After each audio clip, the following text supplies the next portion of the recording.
Le doy la bienvenida a Diego Arria, ex embajador de Venezuela ante la ONU, quien nos acompaña desde la ciudad de Nueva York, y a Juan Carlos Hidalgo, analista de políticas públicas de América Latina del Cato Institute. Bienvenidos a ambos, gracias por estar en este programa especial de conclusiones. Buenas noches. Gracias. Gracias, Fernando. Gracias a ustedes. Y bueno, les digo en este programa especial, pero gracias por todas sus colaboraciones durante este 2018. De verdad que han sido muy amables, siempre es muy enriquecedor el escucharlos y pues tener ese conocimiento amplio y vasto de lo que ustedes saben y conocen acerca de Latinoamérica. Les diría, no sé por dónde empezar, pero sí sé por dónde empezar. Sí sé por dónde empezar porque son temas que parecen no tener fin, y les estoy hablando de Venezuela y Nicaragua. Estoy hablando de acontecimientos tan extremos, Diego Arria, Juan Carlos, como la transmisión en vivo de lo que después fue calificado como, bueno, como siempre digo, depende a quién le preguntes, pero calificado por la oposición y por la gran mayoría de la comunidad internacional como la ejecución en vivo a través de una plataforma digital de Óscar Pérez y sus compañeros. Una situación que muchos pensaban era el parteaguas con respecto precisamente al gobierno de Nicolás Maduro, y no fue así, Diego. Se ha llegado hasta este extremo, esta evidencia contundente en el ámbito de los derechos humanos, y Diego, aún el gobierno de Maduro sigue al frente. Efectivamente, Fernando, ha sido un ajusticiamiento, un asesinato cometido por militares con la autorización del narcotirano Maduro, y todos los venezolanos y el mundo entero lo vio. Óscar Pérez realmente es un héroe de la resistencia venezolana, un hombre valiente que dio su vida buscando la libertad de los venezolanos. Y esto ha quedado absolutamente sin ninguna responsabilidad y ninguna consecuencia para el narcorrégimen. Y al mismo tiempo yo aprovecharía la oportunidad, los mismos venezolanos tendrían que recordar cuando una persona como Óscar Pérez hace un esfuerzo de tal naturaleza, y no debería ser olvidado. Sin embargo, se olvidó, lo dices tú, o sea, no hubo consecuencia, por lo que ha sido sorprendente. Nunca en mi carrera periodística había visto algo así, una ejecución en una transmisión en vivo, pidiendo que no les disparen, anunciando que se quieren entregar. Juan Carlos Hidalgo, ¿hay alguna salida para el tema Venezuela? Porque han sido muchos años ya, pero cuando tienes un matiz como este, tienes un caso como este, tan trágico, el primero en su naturaleza en el mundo, es decir, un Óscar Pérez pidiendo no les disparen, nos vamos a entregar, hay niños o mujeres dentro del lugar, es decir, estaban todos los elementos dados para entregarse, primero, y además es un principio de guerra, el respetar la vida del enemigo en el caso de que se anuncie una entrega, ¿no? Una rendición voluntaria, pero no ha pasado nada, Juan Carlos. ¿Hay alguna forma de que se pueda avanzar en este sentido?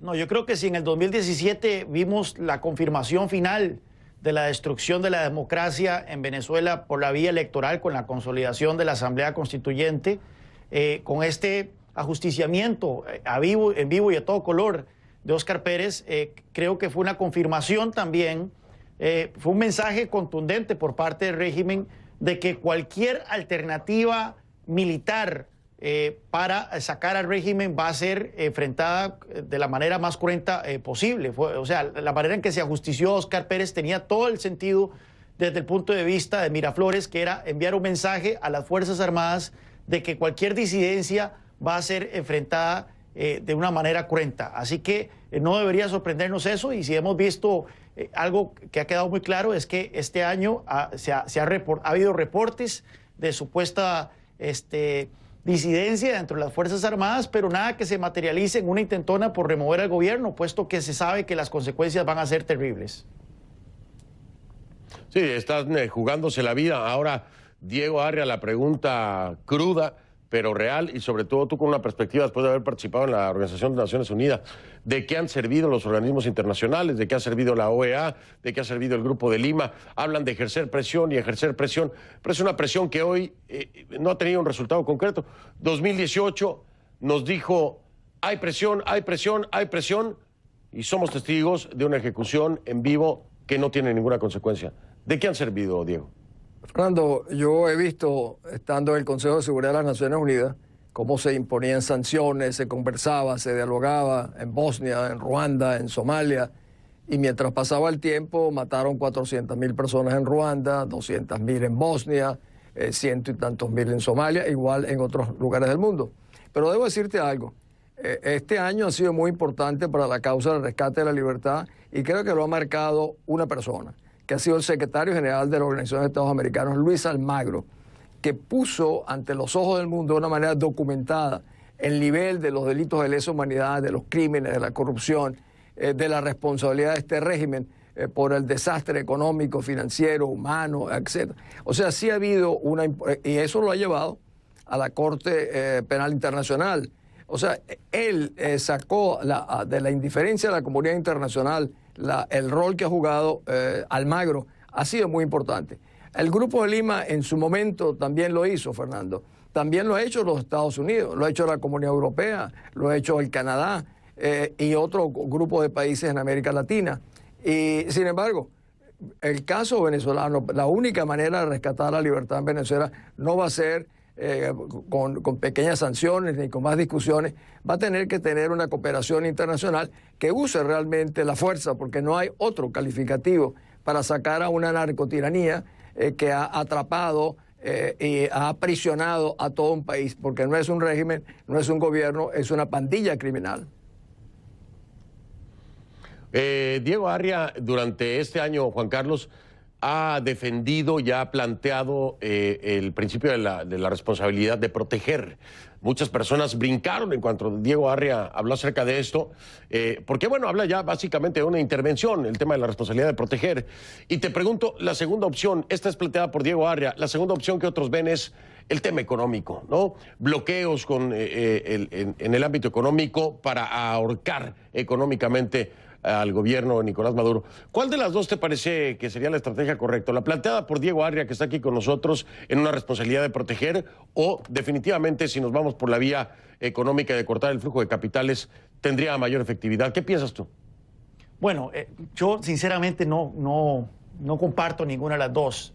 Una intervención militar creo que no es lo correcto, particularmente porque tendría que ser por parte mayormente de Estados Unidos, y eso tiene un triste legado en América Latina, el intervencionismo estadounidense.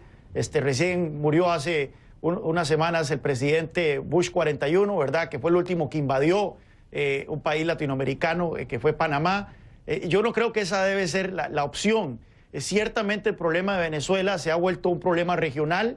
Estamos hablando de 3 millones de venezolanos que han sido expulsados en los últimos años de la región. Algunos países como Ecuador, como Perú, están enfrentando grandes problemas, y Colombia, por supuesto, de refugiados. Pero no creo que una intervención militar vaya a ser la manera en que se pueda resolver esto. En cuanto a sanciones económicas, el problema es que estamos ante una pandilla, como bien lo menciona Diego. No estamos ante un gobierno que, si vos lo aprietas, va a salir del poder de manera voluntaria. Hay maneras en que esta pandilla está recibiendo dineros que ni siquiera son lícitas, como es el narcotráfico.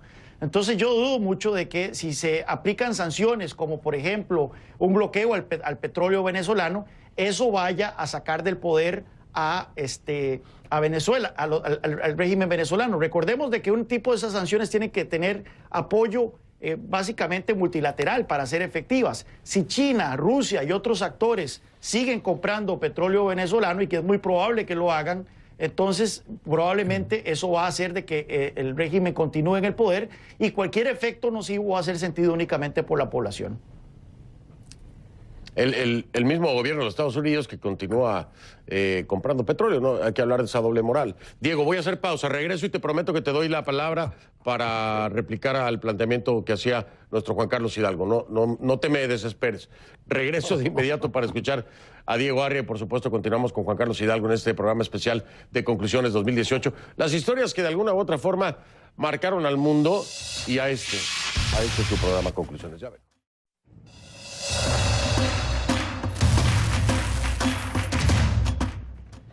Continuamos con Diego Arria, ex embajador de Venezuela ante la ONU, y Juan Carlos Hidalgo en la lista de políticas públicas para América Latina del Cato Institute. Diego Arria, me quedé contigo. Te escuchamos con atención. Pues mira, Fernando, yo no soy tan ingenuo como para no entender que una intervención militar, primero, no la veo probable. Es posible, pero no probable. también me doy cuenta y conozco perfectamente que el lenguaje de las personas que opinan sobre los temas internacionales no puede ser de otra manera. Diálogo, conversación, pacificación ordenada en la misma Asamblea Nacional de Venezuela. Pero a veces yo he estado opinando a veces en tu programa ya en la responsabilidad de proteger, como un venezolano, si mi familia estuviera secuestrada, ¿qué estaría yo dispuesto a hacer por mi familia si me exigen determinadas condiciones? Yo aceptaría cualquier modalidad que permita rescatar a mi familia. Bueno, si uno ve a los venezolanos como su familia extendida, como yo lo veo y lo siento, no puedo entonces amarrarme a principios determinados, porque no estamos ante una situación normal, como muy bien lo decía Juan Carlos. Esto es una narcotiranía criminal, militarizada. Entonces, la pregunta que uno tiene que hacerse es que hay alguna manera ordenada, pacífica, de salir de esto. No, entonces los venezolanos estamos condenados a que se perpetúe un régimen de esta naturaleza y que siga martirizando y que los venezolanos sigan huyendo a un ritmo que puede llegar al año entrante a 5 millones de habitantes. Pues mira, Fernando, Juan Carlos, yo me niego a aceptar eso. Y me niego ya en pleno conocimiento de lo que yo he visto en situaciones en otros lugares del mundo, aún peores, y me doy cuenta de dónde he llevado este tipo de conversaciones, situaciones, y al final ha tenido que usarse la fuerza. La fuerza no significa necesariamente poner las botas en determinado país, implica usar todos los elementos de disuasión de poder que tienen. Por ejemplo, ahora en mayo, en enero, Maduro pasa a ser un presidente ilegítimo, aunque para nosotros lo es hace mucho tiempo. Ese es el momento que, por ejemplo, los Estados Unidos, Costa Rica, Colombia, etcétera, desconozcan a los representantes diplomáticos que Venezuela tiene en el exterior, porque no es un gobierno legítimo. Bueno, esa es una manera de intervenir, una manera muy importante de intervenir. Es decir, ¿cuántos años tiene el régimen de Nicolás Maduro siendo presionado, cuestionado, señalado? Y bueno, no pasa nada, ¿no? Regañan al niño, pero no lo castigan. Y entonces vemos el fenómeno muy similar, con otra densidad poblacional, en Nicaragua. En los enfrentamientos con Nicaragua, y hablando de densidad poblacional, las muertes fueron mucho más elevadas en términos porcentuales que las que hubo en Venezuela en los enfrentamientos, en las protestas antigubernamentales. Pero se atreven a dar el paso, Juan Carlos. A lo que me refiero aquí, esto que no está dando resultado con Venezuela no permite que se malentonen para hacerlo en otros países como Nicaragua, porque si hubiera un antecedente contundente con un país como Venezuela, yo no sé si Nicaragua hubiera ocurrido lo mismo. Sí, bueno, lo de Nicaragua fue sorpresivo para muchos, aunque ya se venían dando manifestaciones contra el régimen de Ortega en meses y años previos. Este estallido violento, muy poca gente lo vio venir y claramente marcó un parteaguas en cuanto a la continuidad de ese régimen.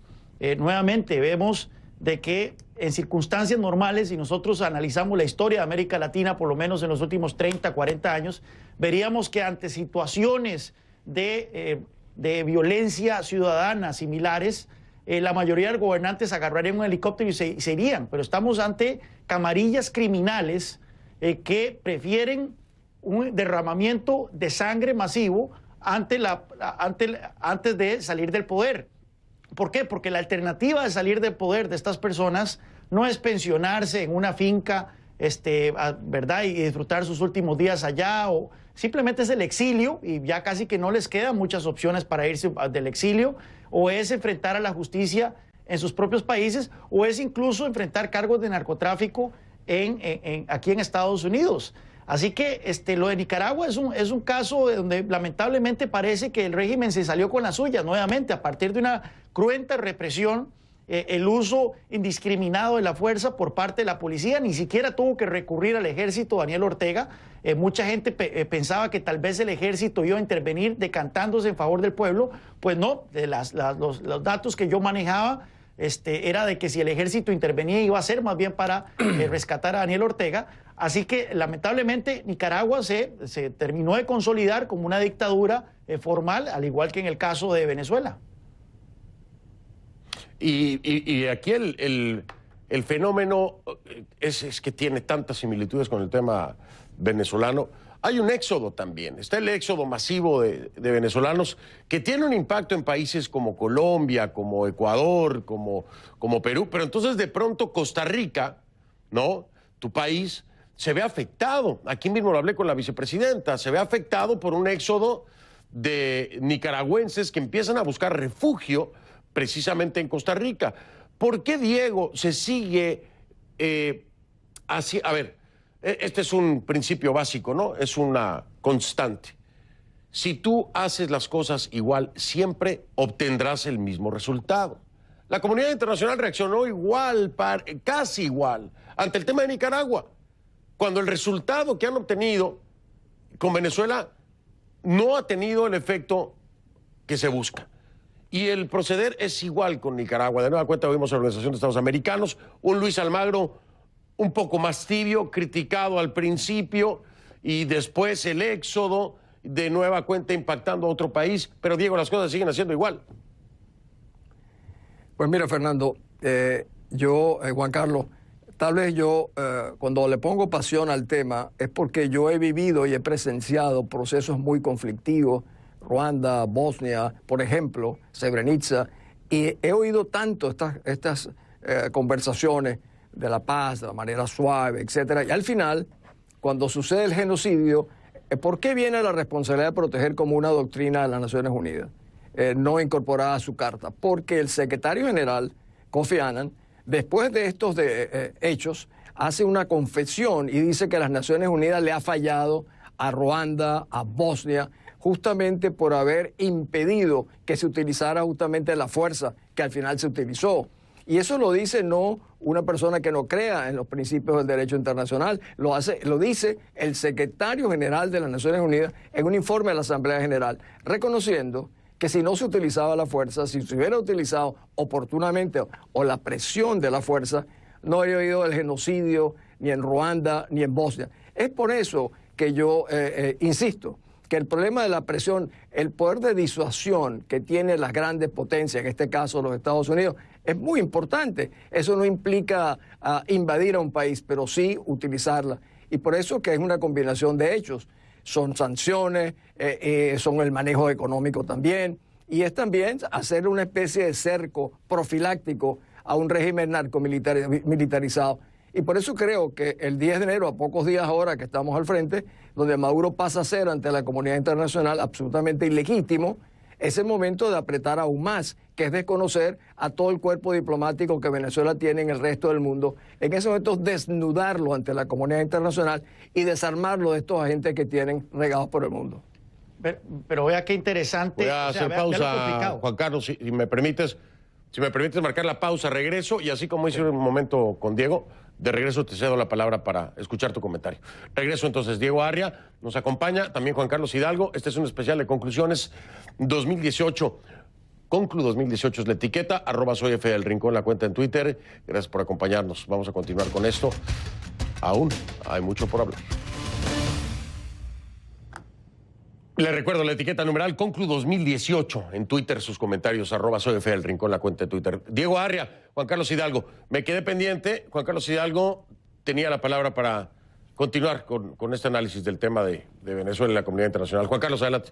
Sí, no, para mencionar el tema del cerco, este cerco diplomático, este cerco de sanciones que mencionaba Diego, yo estoy totalmente a favor, pero es muy difícil de coordinar. Vea tan solo el Grupo de Río, justo cuando se estaba empezando a articular un conjunto de países latinoamericanos que estaban poniéndole más presión a Venezuela. Vemos la llegada al poder de Andrés Manuel López Obrador a uno de estos países, a México, y uno de los más importantes, y empieza a adoptar una posición más suave con respecto al régimen venezolano y al tema de Nicaragua.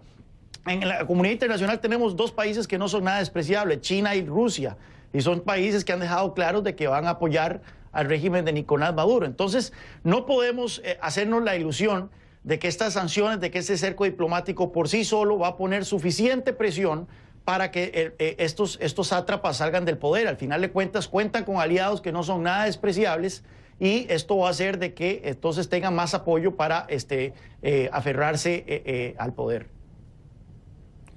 Y estamos hablando de, en este contexto, perdón, para que lo entiendan, estamos hablando de Venezuela y Nicaragua en este momento. Es decir, el planteamiento aquí ya se globaliza porque son los dos países que tienen señalamientos de graves violaciones a los derechos humanos.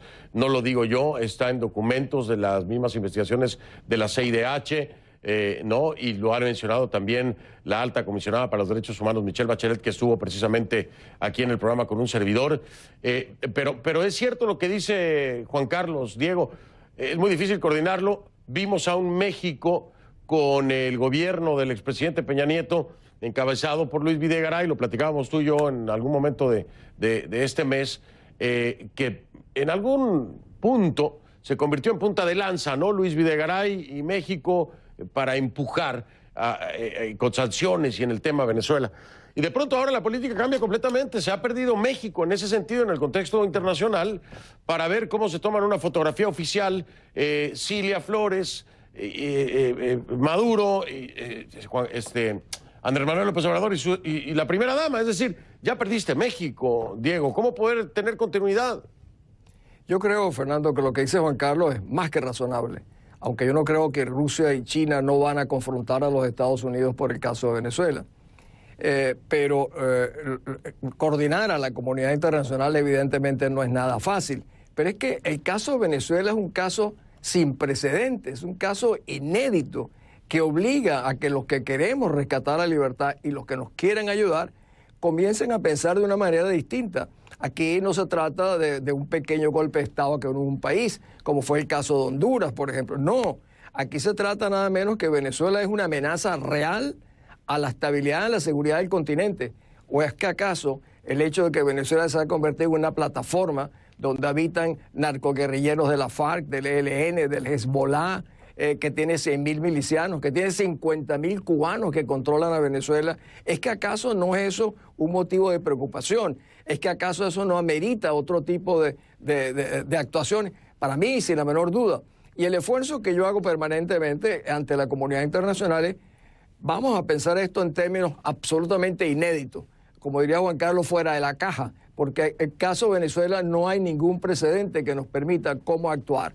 Por lo tanto, si nosotros comenzamos a manejarnos con las viejas fórmulas tradicionales políticas, no vamos a salir de esto. Yo veo que México, como en realidad, México nuevamente se está apertrechando detrás de su política tradicional de no intervención, que le sirvió durante muchísimos años para no ayudar ni siquiera acercarse a la solución de problemas en América Latina. México durante muchos años, por esa política, fue el albergue de los guerrilleros de Guatemala, de los guerrilleros de El Salvador y a saber de qué otros lugares del mundo. Creo que nuevamente pueden regresar a eso, y eso es una desgracia porque lo separa a América Latina a un país de tanta importancia como es el caso mexicano. Y yo no sé, digo, tiempo al tiempo, ¿no? Pero no sé si se quede hasta ahí México, Diego, con las señales que vimos durante la toma de posesión de Andrés Manuel López Obrador. No sé si vaya más allá, como convertirse en un país que colabora. Juan Carlos Hidalgo, parece que estás de acuerdo con esta reflexión. Sí, totalmente. O sea, más bien yo creo que el mejor de los escenarios sí, México vuelve a la política del avestruz, ¿verdad? Pero yo creo que vamos a ver algo peor. Vamos a ver un régimen abiertamente amigable y buscando vías de cooperación con Venezuela y con Nicaragua. Es una desgracia realmente. Y ahora, te digo, al tiempo, ¿no? Pero las señales que hoy estamos teniendo por parte de Andrés Manuel López Obrador, así tan rápido, primero en la presencia de estos Maduro, Díaz-Canel y Evo Morales, pero por el otro lado, el tema de crear subdelegados para todos los estados, el tema de la Guardia Nacional, el tema de la posibilidad de recibir médicos cubanos, referendo revocatorio. O sea, hay muchas similitudes, está claro lo que dice Juan Carlos Hidalgo. Pero hablaba de un tema, Juan Carlos, hablaba de un tema, Diego, importante. Es una amenaza, estamos hablando de una amenaza, Venezuela, Nicaragua, en este sentido, ambos países, para la estabilidad, y son vistos para muchos países de la región como una amenaza, ¿no? Pero yo te pregunto, ¿la administración Trump lo tiene claro, Diego? ¿Les importa en la administración Trump en los Estados Unidos? Porque, seamos claros, si Estados Unidos no da el golpe en la mesa, difícilmente se alinearán los países del continente para hacer algo contundente y frontal. Yo no sé si Trump lo tenga claro o si es nada más un recurso para obtener resultados políticos, ¿no? Yo hace tiempo llegué a la conclusión de que cuando uno habla de la comunidad internacional, que suena muy grande, es realmente los Estados Unidos. En la medida en que los Estados Unidos no entren en un conflicto, no existe la comunidad internacional. Y también el poder en los Estados Unidos es un poco como la hidra, que tiene muchísimas cabezas. El Congreso tiene una posición, el Departamento de Defensa tiene otro, el Departamento de Estado y, por supuesto, el presidente de los Estados Unidos. Están alineados todos, creo que estuvieron alineados en una parte del año, cuando decía Juan Carlos, cuando el Grupo de Lima realmente estaba más activo y México también lo respaldaba. En ese momento, creo que estuvimos en un momento casi ideal para que hubiera una acción mucho más contundente. Esto se ha venido suavizando.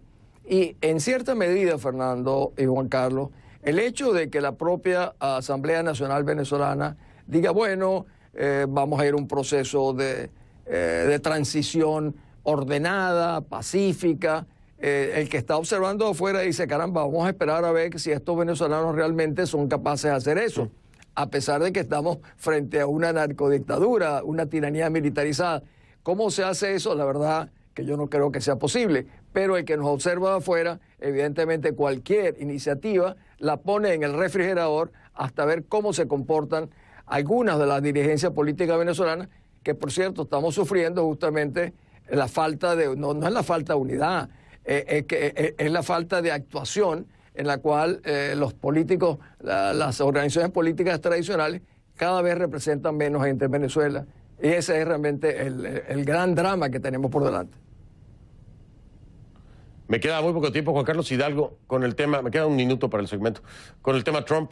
¿Crees que va a haber algún cambio en la política con respecto a Latinoamérica para atender estos temas? No, yo creo que hay cero apetito aquí en Washington por una intervención mayúscula. No sé si seguimos hablando de una intervención militar. Lindsey Graham, que es uno de los halcones más grandes en el Congreso de Estados Unidos, ha descartado por completo la posibilidad de una intervención militar en Venezuela. Así que yo creo que vamos a seguir con esta política de sanciones, de buscar articular a la comunidad internacional. Pero nuevamente, el problema ahí tenemos es de que no todos los países están alineados, ni siquiera en la región. Y hasta el tanto Venezuela siga contando con cierto apoyo financiero, cierto apoyo logístico de países como Rusia y China, pues van a seguir sobreviviendo. Ni siquiera un escenario de un embargo económico creo yo que sería factible, puesto que ya el embargo se lo está autoponiendo el mismo régimen venezolano. La producción de petróleo en Venezuela está por debajo de la de Dakota del Norte ya. Así que yo creo que esos no son escenarios plausibles y el problema venezolano vamos a seguir teniendo bien entrado el 2019. Señores, se me ha terminado el tiempo. Les quiero desear un muy feliz 2019, agradecerles siempre su colaboración, la confianza para estar aquí con un servidor y que hablemos. Diego, conclusión. 30 segundos. Realmente nosotros los venezolanos no podemos oír esto y decir, bueno, entonces vamos a ser condenados, vamos a ser masacrados y esto va a ser a perpetuidad. Nosotros no podemos aceptar eso. Gracias, Fernando. Pues gracias a ustedes. Les repito entonces, feliz 2019. Pongan sonrisas en la cara, hombre, porque sí, tan serios nos vamos del 2018 como que no, digo yo. Les mando un abrazo a los dos grandes. Juan Carlos, gracias. Lo mejor de lo mejor para este nuevo año. Igual. Gracias. Era Diego Arri, ex embajador de Venezuela ante la ONU, y Juan Carlos Hidalgo, analista de políticas públicas para América Latina del Cato Institute. Hago una pausa.